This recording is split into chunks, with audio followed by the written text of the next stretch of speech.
Hello everyone, कैसे हैं आप सभी। आई होप बच्चों आप सभी बहुत ज़्यादा अच्छे होंगे। एंड जैसा कि आप लोगों को पता है, मेरा नाम है नीरज और मैं आप लोगों का स्वागत करती हूं आर्यभट्ट जी की दुनिया में। तो आज हमारी दुनिया में नए क्वेश्चन को स्टार्ट करेंगे, साथ ही साथ हम लोगों ने अपनी नई एक्सरसाइज में कदम रखा है। ठीक है, तो हम अपने क्वेश्चन को बहुत अच्छे से सॉल्व करने वाले हैं। तो सबसे पहले हमारा क्वेश्चन क्या है हम वो देख लेते हैं। एंड आई होप बच्चों आपने इससे पहले की जो एक्सरसाइजेज हैं उनकी जो वीडियोज़ हैं वो आपने देख ली होंगी। एंड अभी तक नहीं देखी हैं तो उन वीडियोस को ज़रूर देख लीजिए, ताकि आपकी कुछ डाउट वहाँ पे क्लियर हो जाएंगे, जो आपको यहाँ पे काफ़ी ज़्यादा हेल्पफुल रहेंगे। ओके, तो अब आते हैं अपने क्वेश्चन पर लौट कर। तो क्वेश्चन हमारा 1 है फाइंड क्या करना है हमें। फर्स्ट के 7 पार्ट हैं, उसमें से फर्स्ट पार्ट को देखेंगे तो लिखा हुआ है 10th term of the AP 1 4 7 10। यहाँ पे हमें एक AP सीरीज दी है, कौन सी है, ये वाली सीरीज है हमारी। और इसमें हमें क्या फाइंड करना है, 10th वाला टर्म यानी कि 10वां वाला टर्म हमें फाइंड करना है। ठीक है, तो हम क्या करेंगे, क्वेश्चन नोट डाउन करा है। उसके बाद यहाँ पे हम जानते हैं कि हमारे पास एक जनरल सीरीज होती है फॉर द n टर्म। तो क्या होती है वो, an is equal to a plus n minus 1 into d. ठीक है, ये वाला फॉर्मूला यहाँ पे बहुत ज़्यादा काम करने वाला है हमारे लिए, तो इस वाले को हम लोग नोट डाउन करके रखेंगे। ठीक है, तो अभी हमें क्या देखना है, हमें फर्स्ट वाले में हमारी सीरीज दी हुई है। ठीक है, अब यहाँ a क्या है पता है आप लोगों को, हमारा फर्स्ट टर्म होता है, ठीक, एंड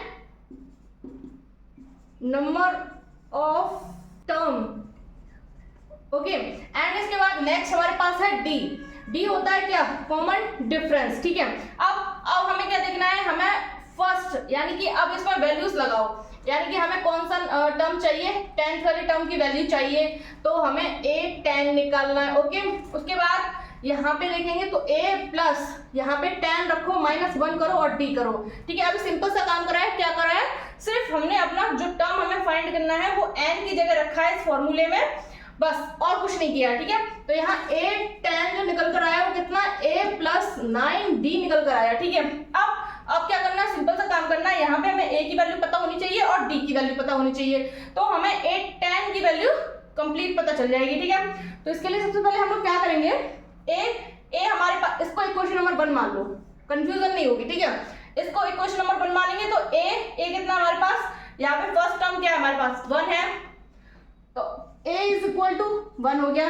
ठीक, अब d निकालो, d तो क्या होता है, a2 माइनस a1 होता है। ठीक है, d क्या होता है हमारे पास, a2 माइनस a1, तो a1 a2 a3 a4 यही तो होते हैं, तो a2 करो, यानी कि 4 माइनस 1 इज इक्वल टू 3। ठीक है, अब d की वैल्यू भी हमारे पास आ गई, a की वैल्यू भी आ गई, दोनों को उठाओ इसमें लगा दो, तो लिख देंगे दीज वैल्यूज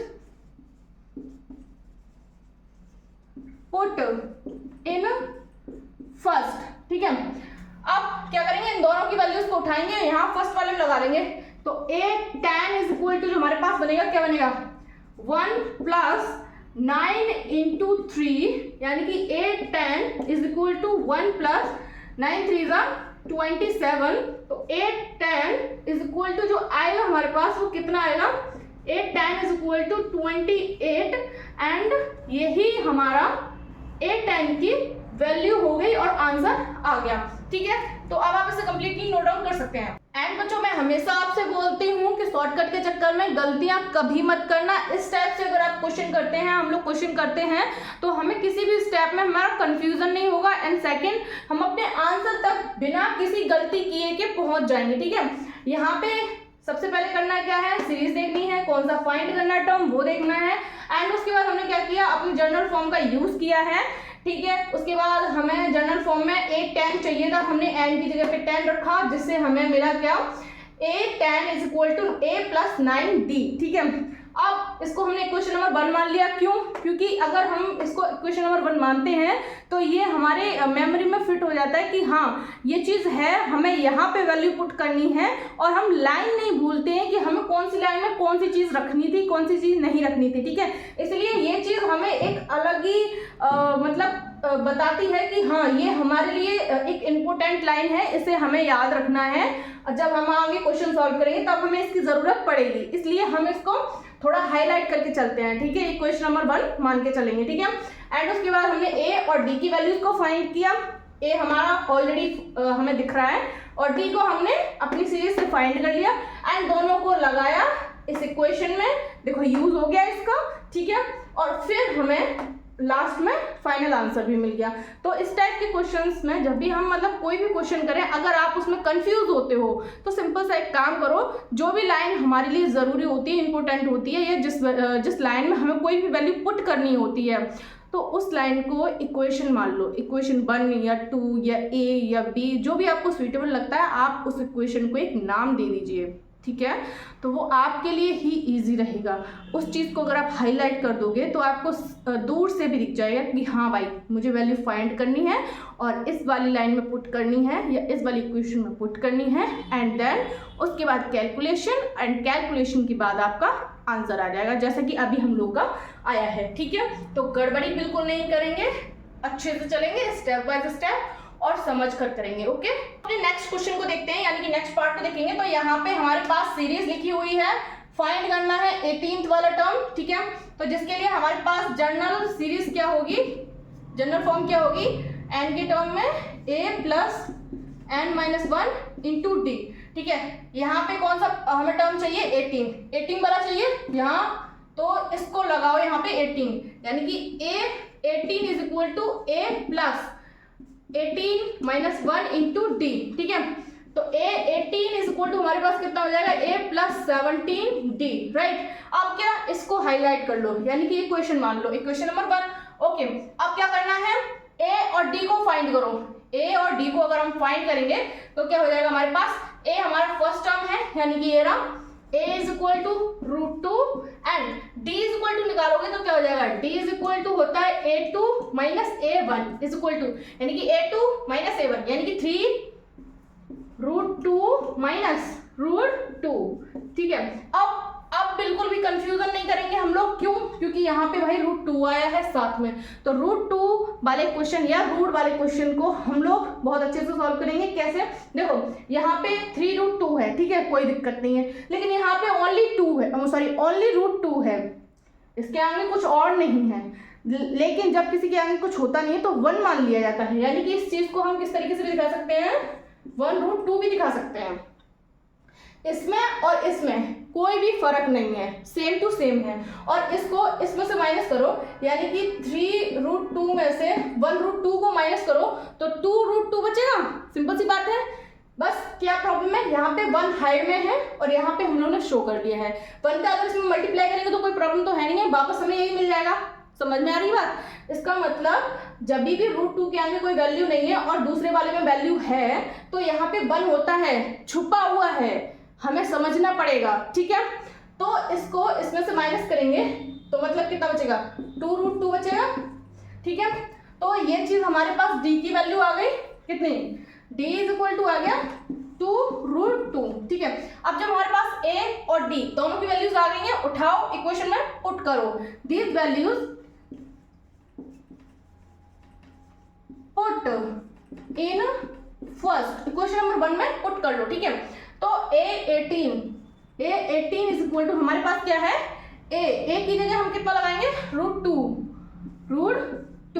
ठीक, और प्लस करो और 17 इंटू डी की वैल्यू लगाओ, कितनी, 2√2, तो ये कितना हो गया, तो यहाँ पे a18 जो आया वो कितना, √2 तो हमारा एज इट एज रहेगा, प्लस 17 का 2 में मल्टीप्लाई करो तो कितना हो जाएगा, ठीक।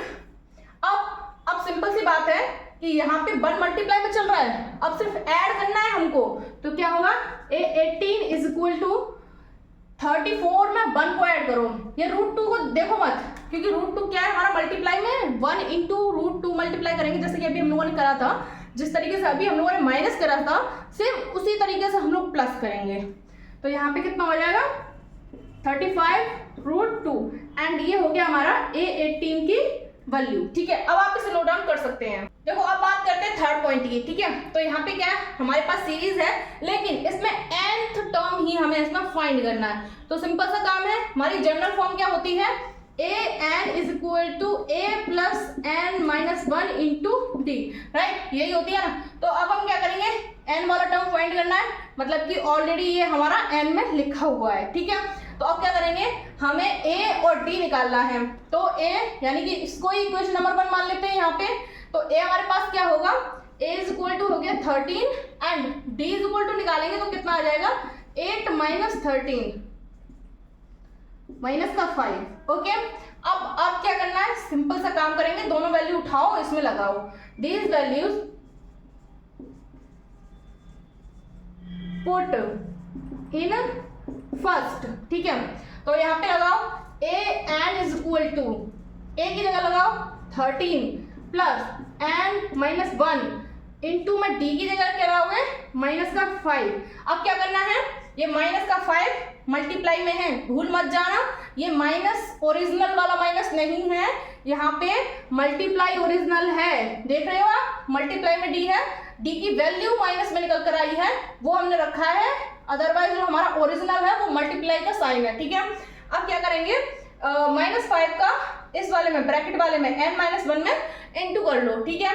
तो हम करते हैं, तो हमें क्या मिलेगा, a n is equal to 13 plus -5 का n में मल्टीप्लाई करोगे तो ये माइनस में बदल जाएगा, -n, ठीक, सॉरी -5n हो जाएगा, 5n और माइनस का इसमें मल्टीप्लाई करोगे तो माइनस माइनस प्लस बन जाएगा और ये प्लस का 5 हो जाएगा। तो ये कितना हुआ, a n is equal to -5n और प्लस प्लस कर लो दोनों को, तो 13 प्लस 5, ठीक। तो ए एन की जो वैल्यू निकल कर आई है वो कितनी आई है, माइनस का 5n प्लस 18। तो अब आप इसे नोट डाउन कर सकते हैं, ओके। अब हम बात करते हैं नेक्स्ट पार्ट की, यानी 4th वाले की। तो यहाँ पे सीरीज हमारी ये है एंड 10th वाला टर्म हमें फाइंड करना है, ठीक है। तो सबसे पहले जनरल टर्म की series a n is equal to a plus n minus 1 और इंटू में डी, ओके। अब 10 वाला टर्म फाइंड करना है तो n की जगह 10 रख लो, a 10 is equal to a plus 10 minus 1 और इंटू में डी करेंगे तो ये कितना हो जाएगा, a 10 is equal to a plus 9d हो गया, इसको इक्वेशन नंबर 1 मान लो, ठीक। अब क्या करना है, ए और डी की वैल्यू निकालो। तो a is equal to first term यानी कि माइनस का 40, ओके। अब d निकालो, d is equal to a2 minus a1, ठीक है। तो कितना, माइनस का 15, ठीक। और उसके बाद माइनस का 15 माइनस और माइनस का 40 यानी कि ये क्या बन जाएगा, प्लस का 40, ओके। अब इसमें से अगर माइनस करते हैं, इधर आ जाओ, तो d इज इक्वल टू हमारे पास कितना आता है, ठीक। हमारे पास a और d दोनों की वैल्यूज आ गई है, दोनों को उठाओ इक्वेशन नंबर 1 में फेंक दो। तो क्या करेंगे, these values put in first, okay. तो दोनों उठाओ, तो a 10 is equal to a की जगह कितना रखना है, माइनस की 40, ठीक। और प्लस करेंगे 9 करेंगे, इनटू में डी की जगह कितना रखेंगे 25 रख लो, ठीक। अब इसके बाद -40 प्लस 225, ओके, 25 इंटू 9 225, ओके। अब इसमें से -40 को रिमूव करेंगे यानी कि माइनस करेंगे, कम करेंगे तो कितना हो जाएगा, 8 इज इक्वल टू 581, ठीक। तो ये आपकी वैल्यू आ गई है, नोट डाउन कर सकते हैं, ओके। अब बात करते हैं नेक्स्ट वाले पार्ट की। तो यहाँ पे हमारे पास सीरीज लिखी हुई है, हमें 8th वाला टर्म फाइंड करना है, ठीक है। तो सबसे पहले काम क्या करेंगे, general series a n is equal to a plus n minus 1 into d, ठीक। अब क्या करना है, 8th वाले टर्म को फाइंड करना है, एन की जगह 8 रख लो, तो a 8 is equal to a plus 8 minus 1 और इंटू में डी, तो a 8 इज इक्वल टू कितना 8 प्लस 7d और ये हो गई इक्वेशन नंबर 1, ओके। अब क्या करेंगे, अब सिंपल सा काम करेंगे, a और d की वैल्यू फाइंड करो। तो a हमारे पास ऑलरेडी है, a इज इक्वल टू 117 है, ठीक है। d इज इक्वल टू निकालेंगे तो d इज इक्वल टू क्या होता है, a2 माइनस a1 होता है यानी कि 104 -117, ठीक है।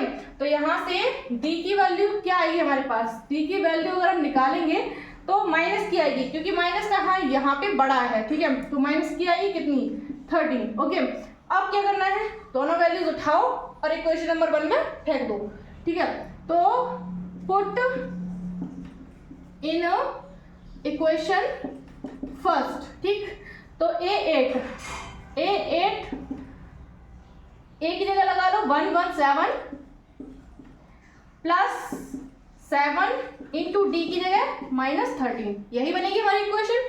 अब क्या करना है, सिंपल सा काम करना है। A8 is equal to 117 as it as रहेगा, माइनस का है 13 और 7 प्लस का मल्टीप्लाई कर रहा है तो कितना हो जाएगा, ठीक है, माइनस का आएगा क्योंकि माइनस का मल्टीप्लाई हो रहा है, ठीक। अब यहाँ पे माइनस कर लो तो A8 जो आएगी वैल्यू वो क्या आएगी हमारे पास, 26। तो ये हो गया आपका कंप्लीट, तो आप इसे नोट डाउन कर सकते हैं। तो अब हम अपने नेक्स्ट पार्ट को सॉल्व करेंगे, ठीक है। जितना ये कठिन दिखने की कोशिश कर रहा है उतना है नहीं है, क्योंकि यहाँ पॉइंट जो है वो इजी हैं, टेंशन लेने की जरूरत नहीं है। जैसे अभी तक हमने क्वेश्चंस को सॉल्व किया वैसे ही इसको करेंगे विदाउट एनी टेंशन, ठीक है। तो सबसे पहले क्या करेंगे, हम लोग डायरेक्ट लिखेंगे A11 की वैल्यू, यानी कि A11 इज इक्वल टू निकालेंगे तो क्या निकलेगा, A प्लस 11 की जगह कितना हो जाएगा 10D, यही तो इक्वेशन बनेगी हमारी।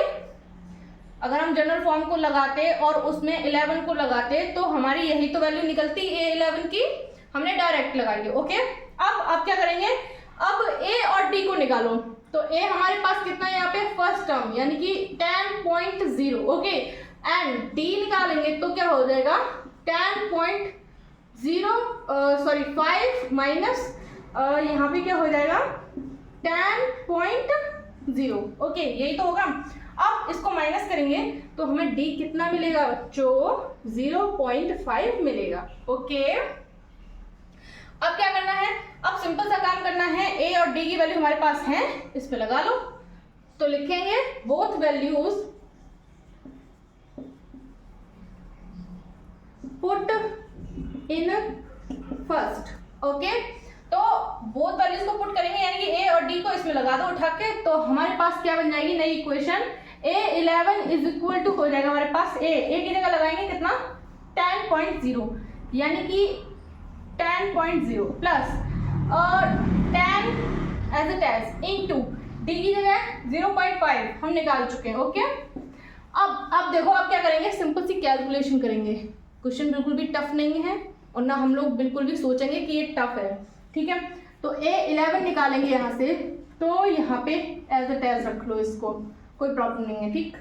अब 10 का 0.5 में मल्टीप्लाई करेंगे तो कितना मिलेगा 5.0, यही मिलेगा ना 5.0। कैसे, आप लोग को मल्टीप्लाई करना आता होगा, ठीक है। यहाँ पे क्या करेंगे, देखो 10 और 0.5 का मल्टीप्लाई करो आप, तो 5 का मल्टीप्लाई करेंगे ऊपर तो कितना 50 मिलेगा, यहाँ पे क्रॉस करेंगे तो 0 का मल्टीप्लाई करेंगे तो 0 मिलेगा, ठीक। ले लो नीचे, यही तो मिला हमें, 3 अंक आ रहे हैं। लेकिन पॉइंट हमें सोच कर लगाना है। कैसे सोचेंगे, कैसे समझेंगे, हम अपना यहाँ पे देखेंगे, यहाँ पे 1 डिजिट के बाद पॉइंट लग रहा है, 2 डिजिट के बाद लग रहा है, 3 डिजिट के बाद लग रहा है। जितने डिजिट के बाद यहाँ पॉइंट लगता है उतना ही हम आंसर में लगाते हैं। मतलब जहाँ पर भी हमारा पॉइंट दिख जाए हमें कि हाँ 1 डिजिट के बाद लगा है, 2 डिजिट के बाद लगा है, उस तरीके से हम अपना आंसर में भी लगाएंगे। तो जहाँ पे यहाँ पे हम लोग देख पा रहे हैं कि 1 डिजिट के बाद पॉइंट लगा हुआ है, तो हम लोग अपने आंसर में भी यहाँ पे पॉइंट लगाएंगे। तो जो हमारा आंसर आया वो कितना आया 5.0 आया, ओके। तो हमने यहाँ पे लगा दिया है, ठीक है। अब क्या करेंगे, अब सिंपल सा एडिशन है, एडिशन कर लेते हैं, कितना हो जाएगा 15 हो जाएगा। 15.0 लिख लो या डायरेक्ट आप इसको 15 लिख लो, कोई प्रॉब्लम नहीं है। तो ये हो गया आपका 6 वाला पार्ट भी कंप्लीट। अब हम बात कर लेते हैं अपने इस क्वेश्चन के लास्ट पार्ट की, ठीक है। तो लास्ट पार्ट भी हम वैसे ही सॉल्व करेंगे जैसे कि अभी तक के सारे क्वेश्चन किए हैं, हम कोई कंफ्यूजन नहीं रखेंगे, ठीक है। ये वाला क्वेश्चन हमें P अपॉन Q की फॉर्म में दिया है, ठीक है। तो क्या करेंगे, सबसे सिंपल सा काम करेंगे, हम अपना A9 लिखेंगे तो कितना आएगा, A9 is equal to a plus 8d, यही तो निकल कर आएगा। इसको इक्वेशन नंबर 1 मान लेंगे। ओके, अब क्या करना है, आप सिंपल सा काम करेंगे, a और d की वैल्यू निकालो। तो a इज इक्वल टू हमारे पास कितना आएगा 3/4, क्योंकि फर्स्ट टर्म ही हमारा a होता है। एंड d निकालोगे तो d क्या होगा a2 माइनस a1, यानी कि 5/4 माइनस 3/4 इज इक्वल टू आया 2/4। ओके, अब क्या करेंगे, अब दोनों वैल्यूज को उठाओ, इक्वेशन नंबर 1 में पुट कर लो, लिख लो both values put in first. Okay, दोनों वैल्यूज को उठा करके इक्वेशन 1 में पुट कर लेंगे। तो a9 इज इक्वल टू हो जाएगा हमारे पास, a9 is equal to a की वैल्यू कितनी है हमारे पास 3/4 प्लस 8 इंटू डी की जगह क्या लगाए हम लोग 2/4। अब डायरेक्ट कैलकुलेशन है, कुछ नहीं है, ठीक है।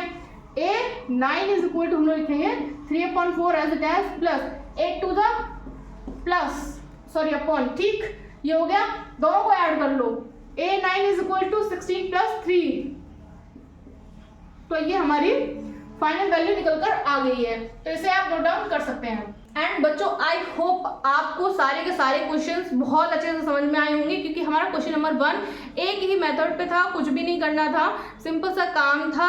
हमें जो भी टर्म बोला जा रहा था उसके अकॉर्डिंग हमें सबसे पहले अपने जर्नल टर्म की सीरीज को बताना है, मतलब लिख लेना है, एंड उसकी हेल्प से हम पूरे के पूरे क्वेश्चन को बहुत अच्छे से सॉल्व कर सकते हैं, ठीक है।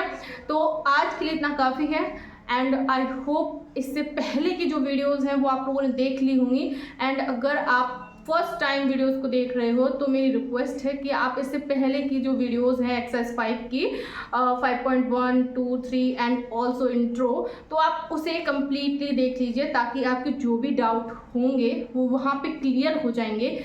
एंड अगर आपको वीडियोस समझ में आती हैं तो अपने फ्रेंड सर्कल में शेयर कीजिए, ताकि उनकी भी मैथ से रिलेटेड प्रॉब्लम सॉल्व हो सके। एंड चैनल को सब्सक्राइब करना ना भूलें, याद से चैनल को सब्सक्राइब कीजिए, ताकि चैनल पर जो भी वीडियोस अपडेट होंगी वो आपको हाल की हाल मिल जाएं, एंड आपके क्वेश्चंस के प्रॉब्लम्स के सॉल्यूशन भी आपको जल्द से जल्द मिल जाएंगे। ओके, तो अब आप नोट डाउन करिए एंड इस क्वेश्चन को रिवीजन करिए बार बार।